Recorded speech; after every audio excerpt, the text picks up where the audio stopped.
and the grocery list that updated at 3:14 am. The list dinged while I was asleep.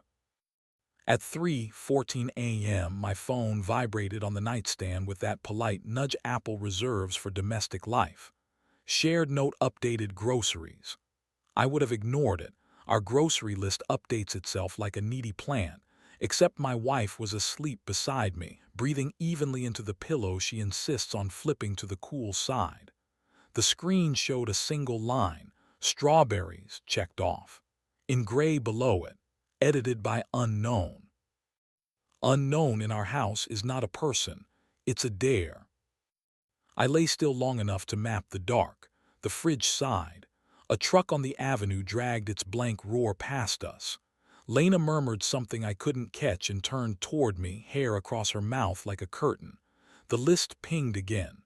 Basil, checked, unknown. We were out of basil.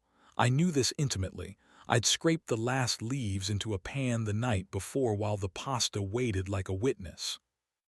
I opened the note with that guilty slow-motion thumb people use when they've already decided to be bad. Our list is decades simple. Milk, eggs, the brand of coffee we pretend not to be snobs about. But at the bottom, under the solid married items, a new section had appeared, a bullet list outside the bullets. The first line said, Room 408. The second said, Push the door first, lock sticks. The third, in the pale strike-through that means someone thought better of it, Blue jacket, no ring. I closed my eyes like that could make pixels forget. I opened them. The line unstruck itself, no longer coy. Another item slid into the list. Ice. Unknown checked it off. Our list is only shared between the two of us. That's the sort of sentence that used to feel like furniture, solid, inevitable, unsuspicious. Now it felt like a hinge.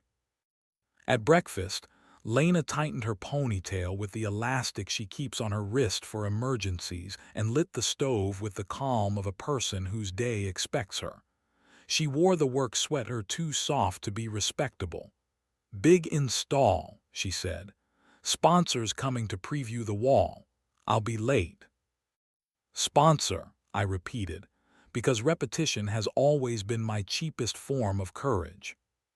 She poured coffee into our two chipped mugs. He's one of those good men who thinks good is a personality, she said. I'll charm him out of micromanaging my lighting and then make faces at the wall when he tries to give feedback in nouns. I could have said, unknown added strawberries at 3:14 a.m. and watched her face track the exact length of a lie. Instead I said, we're out of basil, and smiled in a way I hoped looked like muscle memory. She kissed me with that quick, practiced tenderness we've earned. In the reflection on the microwave's black glass, we looked like actors who trust their marks. I'm a compositor for a small post house that lives above a pho shop and a store that only sells lamps. My days are a parade of layers. Sky behind building, light behind sky, meaning behind light. I blend edges until a frame looks like the world meant to be this way. You shouldn't let people like me into your personal life. We don't turn it off. On my lunch break, I opened the note again and scrolled as if somewhere down there the truth would be mislabeled as common. Room 408 remained. Ice stayed boastfully checked. A new line had blossomed and died and blossomed again in the edit history. Late checkout. It had been unasked, then asked, then apparently answered somewhere other than where words leave fingerprints. Notes knows who unknown is if you force it. I tapped the shared with icon and waited for the little heads to line up. Ours were there, Lena and me, plus a new gray bubble. A Gmail address with the kind of vanity username that suggests a man believes in his shoulders. Initials RK. The small info card said we shared two notes. The other was houseplants, which hurt oddly. I read houseplants like it owed me money. It held the Latin names of 4 plants we always forget to water and the note move monstra away from heater, in a tone that sounded like me. At the bottom, someone had added, bring the tall one to studio, looks dramatic. It was unchecked. It was also signed invisibly by unknown. At 4:03 p.m., the grocery list updated again. Sparklers, with a tiny star emoji that didn't belong to Lena's vocabulary. I stared at the ceiling of the edit history and tried to decide which part of me would go looking, and which part would sit very still until a thing became a memory. The first part won. The hotel was 4 blocks from Lena's studio, the kind of square brick that gets called historic when no one wants to detail how many bad decisions it's hosted. The lobby was all velvet and indifference. Behind a shiny front desk, a young man wore a tie like a promise. "Can I help you?" he asked, and if his voice was a little too kind, I forgive him. My face has always worn whatever it's thinking. "Room 408, I said. I don't know why. I thought maybe my mouth knew a trick I didn't. He looked at the screen with practiced politeness. Then he looked at me. "You can leave a message," he said. "Tell them the door sticks," I said, and he blinked at my joke and typed something like he'd be disappointed if the day didn't give him a better one. I didn't knock at 408. I walked past it twice, once slow, once slower, hearing nothing on purpose. The ice machine down the hall made its small industrial waterfall. I pictured sparklers wielded indoors and the fire alarm's bored shriek. I left the building feeling heroic and ridiculous, which is, I'm learning, the price of staying married and curious. On the way home, I texted Lena, "Do we need anything?" She replied, "Basil," and 4 minutes later, "Strawberries." I put both in a bag like proof and practiced phrases on the long block. By the time I reached our door, I'd settled on something conservative. Our grocery list has a third collaborator. She was barefoot on the counter stool, laptop open, hair down in that soft way that makes sound change its frequency around her. "Oh," she said, "Rylan." Of course it was RY, I asked. "The sponsor," she said. He asked me for a mood board link, and I dumped a bundle of references into the fastest thing I had. I forgot the plant list was shared to the same group. Then he added himself to groceries by accident because Apple knows how to make bad choices look like features.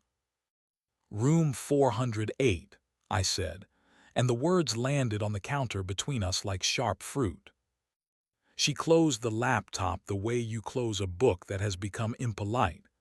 "We met there once," she said, "in the lobby, with other people. He talks like a man who thinks he's a generous listener, which is worse than a bad talker. He thinks rooms fall in love with him. I told him to stop trying to rename my plants." "And last night," I said, "at 3:14 a.m. you needed strawberries." She set her palms on the counter. "There's the version where I tell you the streetlight hit my face perfectly and I wanted to see what my skin did under it. There's the one where I say I couldn't sleep and the list is a fidget toy. There's the one where I admit I like the feeling of moving something with a stranger watching when nothing else was moving." She looked at me like an adult. "I did not go to that hotel. I wanted to want to. I wanted to try the wanting on like a jacket." I put it back. "Blue jacket, no ring," I said, because some injuries enjoy nomming their weapons. "I wrote that the first day he walked in," she said, "so I'd remember to teach myself not to be flattered by the easiest trick." We stood inside a pause that would have read as choreography if anyone else were looking. Then she came around the counter and set her fingers at the back of my neck in the place she owns. "Ask me if I kissed him," she said. "Did you?" I said. "No," she said. "I wrote a message I didn't send. Then I stopped writing to him entirely and left a whole door unlocked in a note so the universe could decide whether to embarrass me or not." "It did," I said. "It picked me as the delivery guy." Her face broke open into the laugh I married her for, the one that saves you just before you decide to be dramatic forever.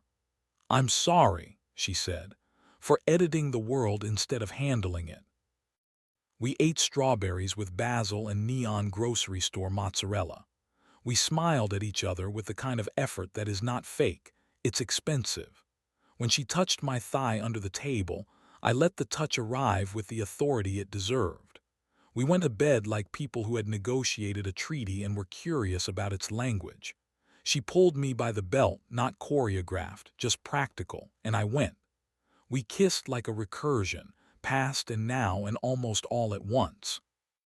Heat came on as if it had been listening for its cue in the dark all day. We were careful because we'd burned the edge already. We were greedy because we still know what we are when we stop performing. When she said my name, it was a place to stand. We stopped while it still sounded like that. In the morning, the grocery list read like a list again. Unknown had disappeared. I opened the share settings and removed the Gmail with the little surgical satisfaction of dragging a file to trash. A minute later, a new message popped into our general studio inbox. "Apologies for last night's confusion," Rylan had written to the project thread. "Removing myself from extraneous materials. Excited to see the preview." I forwarded it to Lena with no body text. She replied with a photo of our monstera, its big split leaf catching the sun like a hand saying, "Enough." We decided a rule: no work people in domestic documents, no domestic language in workrooms. If we need a new space to be weird in, we make it and name it weird, not groceries. We also invented a word, strawberry, to mean I want attention, not because I'm starving, but because someone else offered a sample on a toothpick. It was stupid. It worked. Then the list dinged at 1:11 a.m. the next night. "Whipped cream," it said, "unknown." I sat up so fast I frightened the cat we don't have.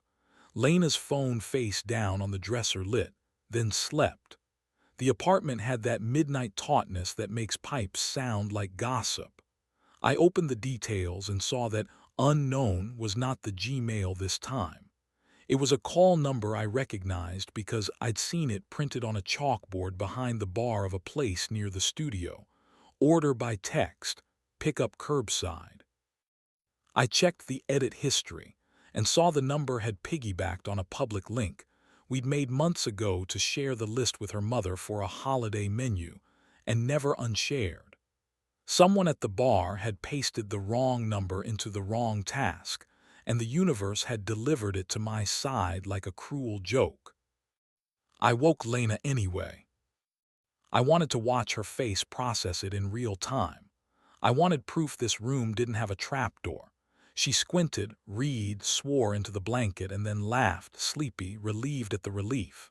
She rolled onto me, and because life refuses neat bows, we did both things, laughed and then made out like teenagers who had negotiated a contract with mercy. It was ridiculous and excellent. The list pinged again while her mouth was on my throat. We ignored it. In the morning, the bar had texted, "Sorry for the ping, wrong list. Have a good night, folks." I heart-reacted like a complicated adult and moved on. Later that week, the preview went well. Lena came home with exhaustion and triumph on her shoulders. We sat on the floor and ate takeout dumplings and made a mess neither of us apologized for. She told me how the sponsor had kept calling the installation immersive, like a benediction, until she asked him to please use fewer adjectives and more checks. I told her about a director who wanted sunbeams to look like regret. We argued about the Latin name for our plant without reaching for our phones. When she finished a dumpling, she leaned into me so that our shoulders clicked. "Strawberry," she said, testing the dumb magic word. "Kitchen or rug?" I said. "Rug," she said. We went to the rug. We kept making ordinary rules because they help. We stopped pretending the night is a sacred object and started treating it like a tool. When one of us wants weather, we say thunder. When one of us wants silence, we say library. Sometimes thunder and library happen in the same hour. Sometimes they do not. I saw Rylan once at the install during breakdown. He had his sleeves rolled to the exact length that tells you a man ironed them. He said, "It sings," as if sound had been waiting for him to anoint it. "It sings because she tuned it," I said. He looked at me like a person seeing an exit he could respect and took it. If you've never watched a man practice leaving well, I recommend it. You might need the example later. Months slid. The grocery list returned to its hum, protected and boring. Twice a week it learns we're out of coffee and performs concern. We reward it with the good beans. Once it told me we needed olive oil, fancy, and I brought back a bottle that made us both laugh because oil shouldn't brag. Sometimes at 2 a.m., when sleep is a door we can't find, Lena unlocks her phone and adds something obscene and deletes it again and waits to see if I'll notice. I always do. We practice, in our little house, the difficult art of asking for what we intend to get. There's still a line at the bottom of the list, room 408. We never deleted it. We turned it into a joke, then a tool. When one of us is tempted to wander into a version of ourselves that would rather rehearse than perform, we text 408, and the other replies with a location that belongs to us, home. We've learned the power of labeling a door correctly. Last week we took the Monstra to her studio for a day because a prop stylist canceled. We strapped it into the back seat like a child and laughed at ourselves the entire drive. When we brought it home, its biggest leaf had a tear from a doorframe to the midrib. Lena touched it the way you touch a friend's bruised shin, tender, proud. "We'll water you," she said. "You still look dramatic."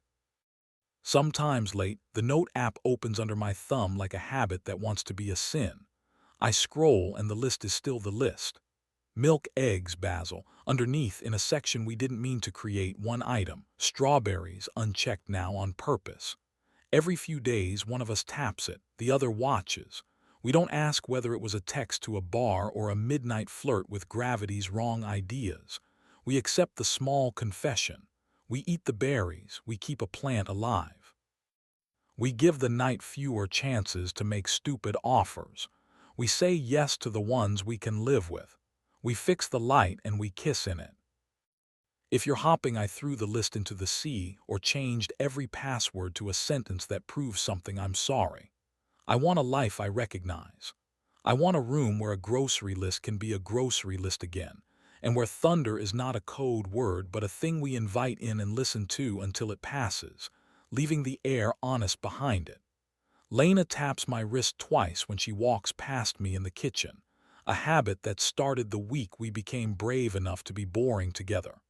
I tap hers back. We buy basil like optimists. We use all of it. We write ice on the list only when we plan to sweat on our own rug. We try to be difficult to leave.